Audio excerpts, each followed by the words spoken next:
Hello hello hello hello everyone, welcome to my channel light of commerce. आप लोगों का बहुत बहुत बहुत दिल से शुक्रिया अदा करता हूँ कि फिर से आप लोगों ने मुझे एक मौका दिया वीडियो बनाने का। आज का हमारा टॉपिक है बुक कीपिंग अकाउंटेंसी का रिटायरमेंट ऑफ पार्टनर, जो एक ऑप्शनल टॉपिक है, लेकिन बोर्ड एग्जाम में बहुत सारे बच्चे ये अटेम्प्ट करने वाले टॉपिक है। और मैं तो आपसे कहूंगा कि आप अगर रिटायरमेंट ऑफ पार्टनर को अटेम्प्ट करने वाले हो या ना हो, एडमिशन के ऑप्शन में रखे हो, तो भी इस वीडियो को देखना। आपको रिटायरमेंट ऑफ पार्टनर का बेसिक नॉलेज तो मिल ही जाएगा, क्योंकि आपको अगर ऑब्जेक्टिव्स अटेम्प्ट करना है तो उसके लिए भी आपको रिटायरमेंट ऑफ पार्टनर आना जरूरी है। वीडियो को लास्ट तक देखना है। तो बढ़ते हैं हम आज के वीडियो की तरफ। जैसा कि आप लोगों ने इंट्रोडक्शन में देखा कि हम आज का लेक्चर रिटायरमेंट ऑफ पार्टनर बना रहे हैं। रिटायरमेंट ऑफ पार्टनर जो एक ऑप्शनल टॉपिक है एडमिशन ऑफ पार्टनर के, ओके। लेकिन याद रखना स्टूडेंट्स, एडमिशन ऑफ पार्टनर और रिटायरमेंट ऑफ पार्टनर में रिटायरमेंट ऑफ पार्टनर बहुत आसान है, और इसको ऑप्शन अगर आपको बनाना है तो प्लीज एग्जाम हॉल में बनाइए। आप पहले से सिलेक्ट करके मत जाइए कि मुझे एडमिशन ही अटेम्प्ट करना है या रिटायरमेंट ही अटेम्प्ट करना है। दोनों टॉपिक सीख के जाइए, जो क्वेश्चन इजी आएगा वो अटेम्प्ट करना। ओके, रिटायरमेंट ऑफ पार्टनर जब भी सॉल्व करेंगे तो पहले ये पांचों बातों पर ध्यान देंगे। ये प्रोसीजर सम सॉल्व करेंगे हम। पहला पॉइंट है बैलेंस शीट खाली करो। हमारे जो क्वेश्चन में बैलेंस शीट है उसको हम खाली करेंगे हमारे सोल्यूशन के बैलेंस शीट में। कैसा? असेट, क्वेश्चन का असेट लेंगे, सोल्यूशन के असेट में लिखेंगे। मतलब असेट असेट में, लायबिलिटी लायबिलिटी में, कैपिटल कैपिटल में, और रिजर्व कैपिटल में। मतलब असेट क्वेश्चन का उठाएंगे, हमारे असेट में लिखेंगे। क्वेश्चन का लायबिलिटी उठाएंगे, हमारे लायबिलिटी में लिखेंगे। क्वेश्चन का कैपिटल उठाएंगे, हमारे कैपिटल में लिखेंगे। और क्वेश्चन का रिजर्व उठा के भी हमारे कैपिटल में लिखेंगे। पहला पॉइंट ये रहेगा कि असेट असेट में, लायबिलिटी लायबिलिटी में, कैपिटल कैपिटल में, और रिजर्व भी कैपिटल में। नाउ सेकंड पॉइंट हम जाते हैं एडजस्टमेंट की तरफ। जब एडजस्टमेंट करने की बात आएगी तो याद रखना, एडजस्टमेंट को स्प्लिट कर दो, बांट दो कि पहला एडजस्टमेंट कौन सा करना है, उसके बाद कौन सा करना है। भले से पहला एडजस्टमेंट कोई भी हो, गुडविल हो या कुछ भी हो, रिजर्व और डाउटफुल डेट हो, याद रखना पहला एडजस्टमेंट आपको एप्रिसिएशन और डेप्रिसिएशन का ही करना है, क्योंकि ये एडजस्टमेंट ऐसा है जिससे तुम फैमिलियर हो, तुमने दूसरे टॉपिक्स में भी ये एडजस्टमेंट किए हुए हो, तो पहले ये एडजस्टमेंट करो एप्रिसिएशन और डेप्रिसिएशन का। नाउ नेक्स्ट एडजस्टमेंट आरडीडी, उसके बाद रिजर्व और डाउटफुल डेट का एडजस्टमेंट करो, फिर उसके बाद गुडविल सॉल्व करो, देन क्लोजिंग और टैली करो। ये जो 5 पॉइंट है स्टूडेंट्स, प्लीज वीडियो को पॉज करो और ये लिख लो, क्योंकि यहाँ पर अभी क्वेश्चन फ्लैश होगा। Is it clear? अभी हम सोल्यूशन पे आते हैं। यहाँ पे आपको क्वेश्चन दिख रहा होगा, कैसा सॉल्व करेंगे। जैसा पहला पॉइंट है हमारा असेट असेट में, क्वेश्चन में असेट दिया है प्लांट एंड मशीनरी, तो हम लिखेंगे प्लांट एंड मशीनरी।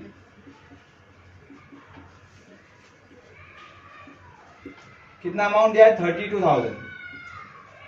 इसको हम लिख देंगे इनर कॉलम में। हर चीज हम इनर कॉलम में लिखेंगे, क्योंकि एडजस्टमेंट रहा तो उस पर एडजस्टमेंट सॉल्व होगा, वो बाहर आ जाएगा। नेक्स्ट है फैक्ट्री बिल्डिंग, तो फैक्ट्री बिल्डिंग लिख लेंगे वंस अगेन इनर कॉलम में 40,000।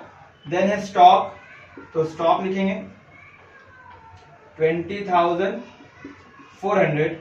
नेक्स्ट है डेटर्स, आपको क्वेश्चन में डेटर्स दिख रहा होगा 16,800, और लिखा है लेस आरडीडी 800, वो 800 को हम फिलहाल नहीं लिखेंगे। ठीक है। नेक्स्ट है कैश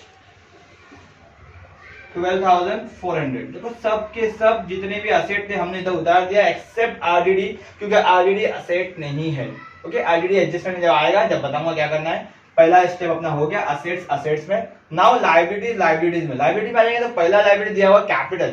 याद रखना कैपिटल को हमने लिखा था कैपिटल कैपिटल में। हमारा क्वेश्चन जब यहाँ पे फ्लैश हो रहा है उसके पीछे हमने लिखा था कैपिटल कैपिटल में, तो पहला कैपिटल को हम कैपिटल में लिख देंगे, और यहाँ पे कैपिटल में लिखेंगे बाय बैलेंस ब्रॉट डाउन। कितना?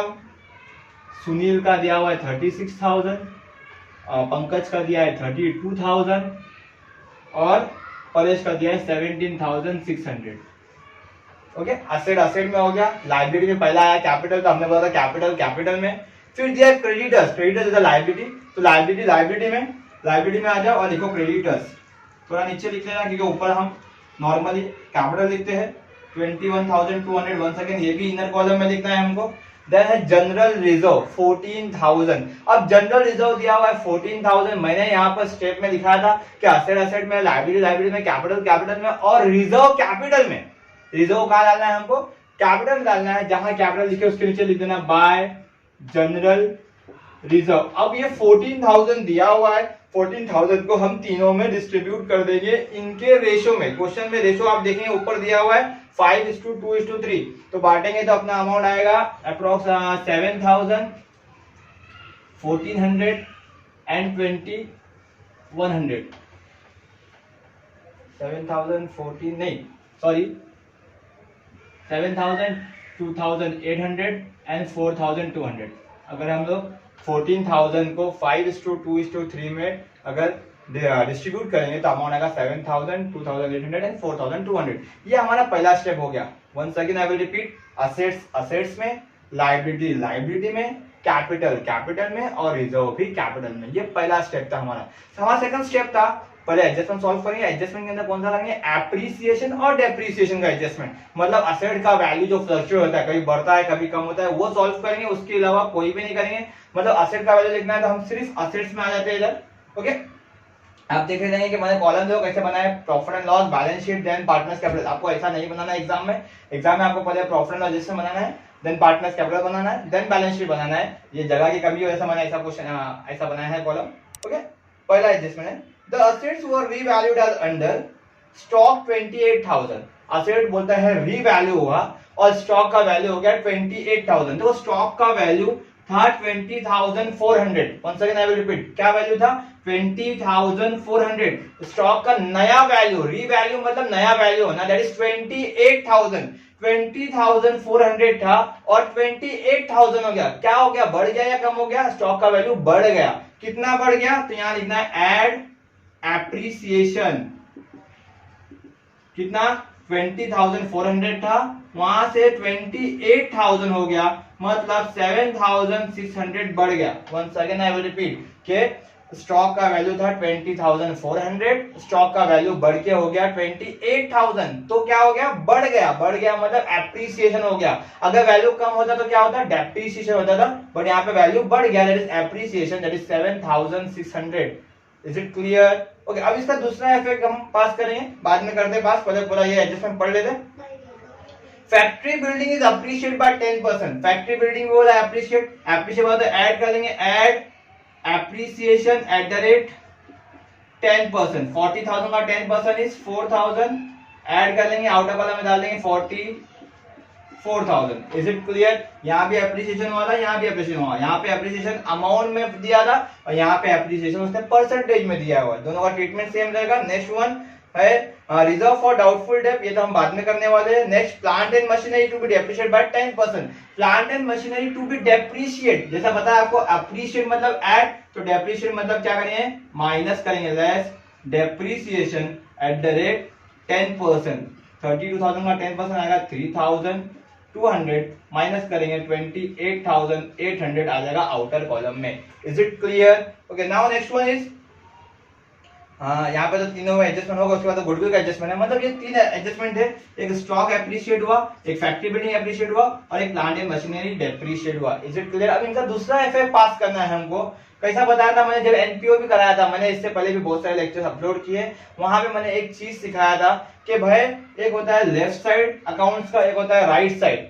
ओके, डेबिट क्रेडिट की बात नहीं कर रहा हूं मैं, लेफ्ट और राइट की बात कर रहा हूं। याद रखना, जब भी दो इफेक्ट पास करना हो आपको, तो कोई चीज अगर तुम लेफ्ट में ऐड करते हो, देखो लेफ्ट साइड में ऐड करते हो, तो दूसरा इफेक्ट याद रखना हमेशा लेफ्ट में ही पास होगा। लेफ्ट में ऐड करोगे, लेफ्ट में दूसरा इफेक्ट आएगा, राइट में ऐड करोगे, दूसरा इफेक्ट भी राइट में आएगा। लेफ्ट में ऐड करोगे, लेफ्ट में आएगा, राइट में ऐड करोगे, राइट में आएगा। देखो यहाँ पे जैसा राइट में हमने ऐड किया स्टॉक को, दूसरा इफेक्ट भी राइट में आएगा, यहां पर आएगा बाय स्टॉक। देखो बहुत आसान सा है, राइट में ऐड किया, राइट में कितना अमाउंट ऐड किया 7,600, 7,600। फिर हमने किया फैक्ट्री बिल्डिंग, अगेन ऐड किया, इधर ऐड किया है, कहाँ ऐड किया, राइट साइड में ऐड किया, this is left side, this is right side, right side में ऐड किया, कितना ऐड किया 4,000, क्या लिखा है factory building, by factory building, कितना 4,000। Is it clear? उसके बाद क्या बोला है, लेस किया, राइट में लेस किया, राइट में ऐड किया तो राइट, राइट में ऐड किया तो राइट, बट राइट से माइनस किया या लेस किया तो लेफ्ट। प्लांट एंड मशीनरी, यहां जाएगा टू प्लांट एंड मशीनरी, कितना 3,200। देखो दूसरा इफेक्ट पास करना इज क्वाइट इजी, बहुत इजी रहता है। राइट में ऐड किया राइट साइड, राइट से माइनस किया लेफ्ट साइड, लेफ्ट में ऐड किया लेफ्ट साइड, लेफ्ट से माइनस किया right side. Is it clear? यहाँ पर अपना पहला एडजस्टमेंट मतलब एप्रिसिएशन डेप्रिसिएशन का इफेक्ट खत्म होता है। नाउ हम बढ़ते हैं अपने third point, that is RDD. RDD solve करना है। आरडीडी सॉल्व करना बहुत आसान है और बहुत इंपॉर्टेंट आरडीडी सॉल्व करना, क्योंकि इसके ऊपर आपको रिटायरमेंट के अंदर 1 से 1.5 मार्क रहेंगे, फाइनल अकाउंट के अंदर इसको 1 से 1.5 मार्क रहेंगे, डेथ के अंदर 1 से 1.5 मार्क रहेंगे। मतलब बहुत इंपॉर्टेंट एडजस्टमेंट है। अगर डेप्रिसिएशन के बाद कोई इंपॉर्टेंट एडजस्टमेंट है तो वो आरडीडी है। अगर आपको अकाउंट्स के अंदर सिर्फ डेप्रिसिएशन एप्रिसिएशन और आरडीडी आता है तो आप बोर्ड का एग्जाम पास कर सकते हो, बीके का एग्जाम पास कर सकते हो। ओके, आरडीडी की बात पे आते हैं। तो आरडीडी का पॉइंट क्या लिखा था? रिजर्व फॉर डाउटफुल डेब्ट is to be increase up to ₹1000। Reserve for doubtful डेब्ट बोलता है इंक्रीज अप टू ₹1000। मतलब आरडीडी कितना था वहां से लेकर तो इंक्रीज हो गया। मतलब हमारे क्वेश्चन में देखोगे आप तो 800 रुपया था, आरडीडी कितना था? 800 रुपया था। 800 से इंक्रीज हुआ, इंक्रीज अप टू 1000। तो इंग्लिश में लिखा है increase up to 1000, increase by 1000 बोलता, मतलब 800 था और 1000 बढ़ गया, मतलब अब 1800 हो गया। लेकिन अभी क्या बोल रहा है वो? इंक्रीज अप टू 1000, मतलब कितना था दैट डजंट मैटर, अब 1000 रुपया हो गया। तो आरडीडी 16800, सॉरी डेटा 16800 है, आरडीडी 1000 है, माइनस करो 15800।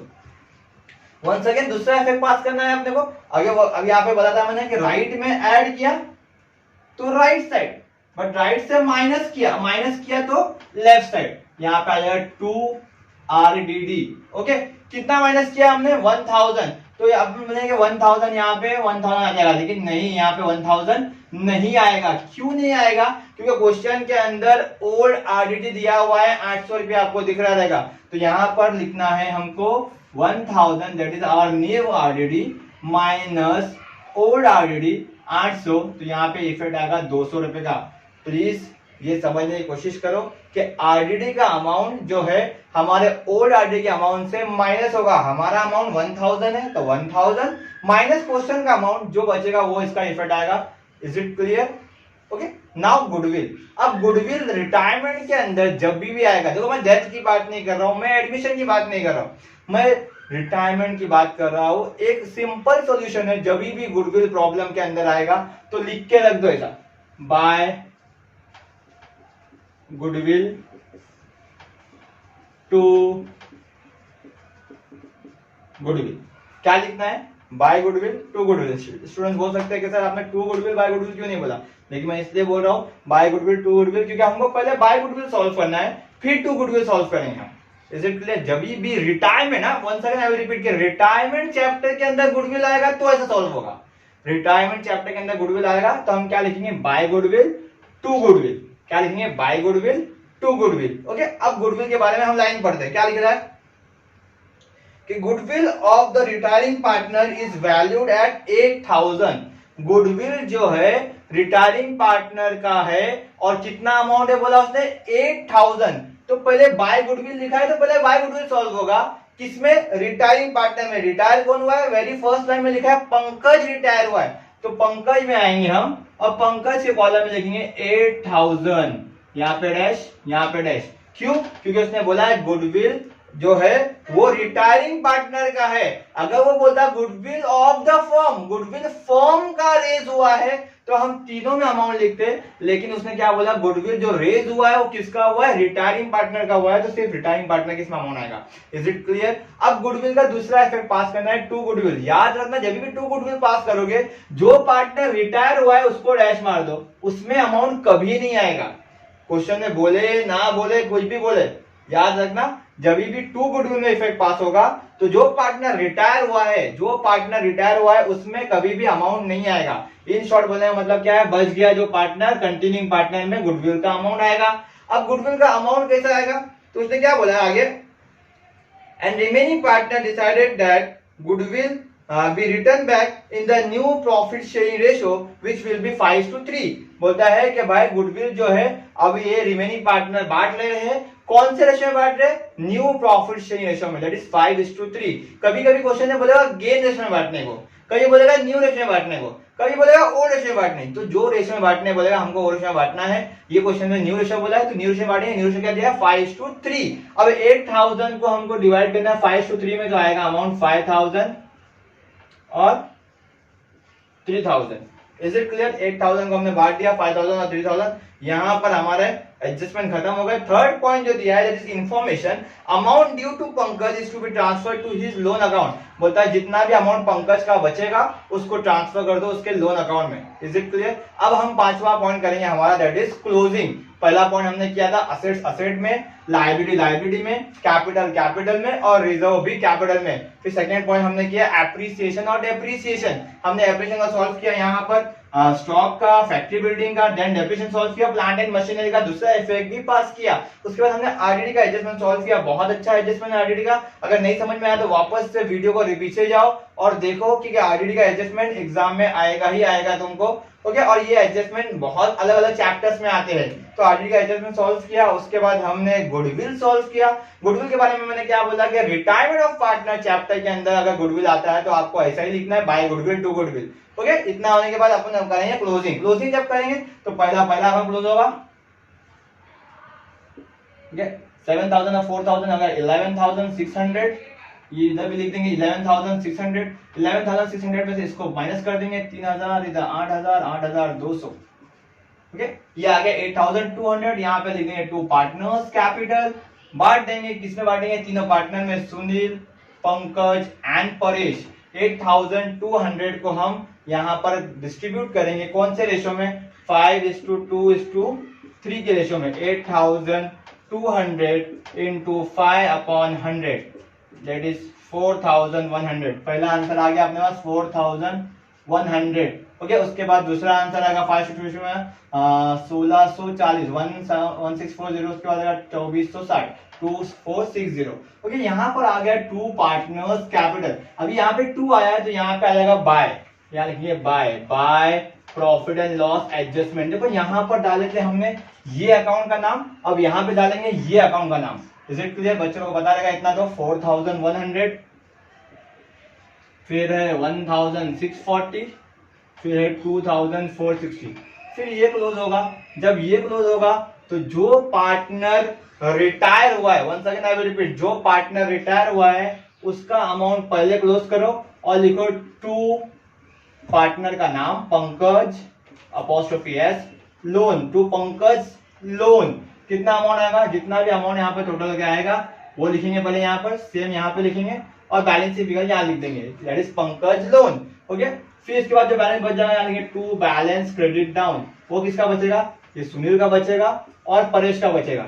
Is it clear? जब हम टोटल करेंगे यहाँ का अमाउंट इट इज 36 + 7 43 + 4 47 100, ये 32 + 2 34 34 + 8 42 43 44,440 बराबर ना?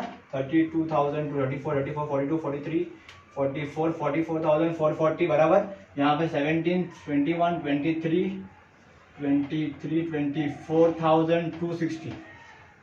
अगर कैलकुलेशन कुछ मिस्टेक हुआ तो देख लेना एक बार। ओके, ये अमाउंट को सेम हम यहाँ लिखेंगे 47,100, देन 44,440, देन 24,260।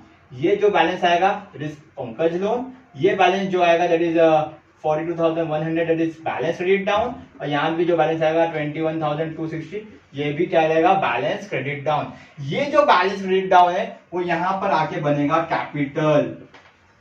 कैपिटल किसका? सुनील का बैलेंस दिख रहा है और किसका बैलेंस दिख रहा है? परेश का बैलेंस दिख रहा है। और पंकज का बैलेंस जो आएगा उसको लिखेंगे पंकज लोन। कितना अमाउंट है? 44,440। ये पंकज लोन बनेगा। बाकी जो अमाउंट आएगा वो इधर आ जाएगा। जिस पे एडजस्टमेंट नहीं आया उसको आउटर कॉलम में ले लो, जिस पे एडजस्टमेंट नहीं आया आउटर कॉलम में ले लो, और ये यकीनन टैली होगा। Is it clear?